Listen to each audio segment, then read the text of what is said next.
ఏలూరు జిల్లాలోని police parade గ్రౌండ్లో 76వ గణతంత్ర దినోత్సవ వేడుకలు ఘనంగా నిర్వహించారు.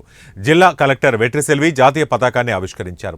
వివిధ ప్రభుత్వ శాఖలు ఏర్పాటు చేసిన శకటాలు అందరినీ ఆకర్షించాయి.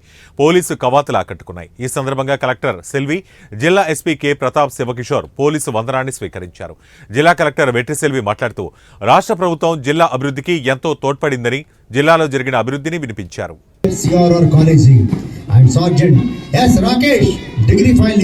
CRR College and 8 contingent Dan Party Satish SI Pelapadu first contingent Platoon Commander CX Satish RSI ARU in charge KV Satyanarayana and second contingent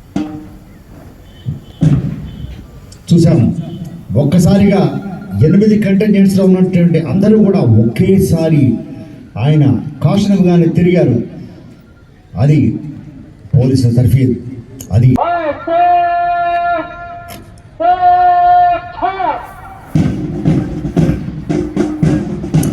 ఈరోజు ఉదయం నుంచి కార్యక్రమానికి స్వాభిమానం చేకూర్చి ఈ ప్యారెడ్ని వాటిని అద్భుతంగా నిర్వహించిన గ్రామ సభలో 9350 అర్జీలు రాగా వాటిని క్షేత్ర పరిశీలన చేసి పరిష్కరణ వీటి ద్వారా 16,653 మంది యువతకు ఉపాధి అవకాశాలు కలిగాయి.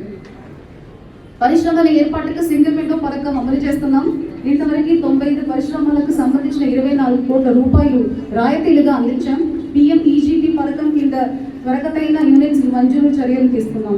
జిల్లాలోని 46 ప్రభుత్వ వసతి గృహాల భవనాలను 6 కోట్ల రూపాయలతో మరమ్మతులు చేపట్టాం. సాంఘిక సంక్షేమ శాఖ వసతి గృహాలు విద్యార్థులకి ప్రస్తుత ఆర్థిక సంవత్సరం 9 కోట్ల రూపాయలు, వెనుకబడిన తరగతి వసతి గృహాలోని విద్యార్థులకి 2,67 లక్షల రూపాయలు డయట్ కాస్మెటిక్ ఛార్జెస్ క్రింద చెల్లించారు. బీసీ కార్పొరేషన్ ద్వారా 6,186 మంది వెనుకబడిన తరగతులు, ఆర్థికంగా వెనుకబడిన వర్గాల వారికి 86,62 లక్షల రూపాయలతో స్వయం ఉపాధి యూనిట్స్ మంజూరు చేశాం. గిరిజన సంక్షేమంలో భాగంగా గిరిజన ప్రాంతాల్లోని స్కూల్స్ల భద్రత కొరకు పటిష్టమైన చర్యలు తీసుకున్నాం. సీసీ కెమెరాలకు భద్రతను పర్యవేక్షిస్తున్నాం. గిరిజన పాఠశాలలో విద్యార్థులకు మంచి పౌష్టికాహారాన్ని అందించడంతో పాటు విద్యా ప్రమాణాల స్థాయి పెంచే విధంగా చర్యలు తీసుకుంటున్నాం.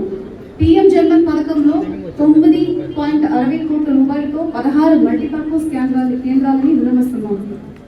48.84 కోట్ల రూపాయలతో గ్రామ సచివాలయ, రైతు సేవా కేంద్రాలు, ఆరోగ్య కేంద్రాల భవనాలు నిర్మిస్తున్నాం. జిల్లా పరిషత్ ద్వారా 35 కోట్ల రూపాయలతో గ్రామీణ రహదారులు, అంగన్వాడీ భవనాలు, పాఠశాలలు, అదనపు తరగతి గదులు, త్రాగునీటి పనులు చేపట్టాం. NTR గృహ లేఅవుట్స్, గ్రామీణ రక్షత మంచినీటి సరఫరా కార్యక్రమంలో భాగంగా జల్ జీవన్ మిషన్ ద్వారా 454 కోట్ల రూపాయలతో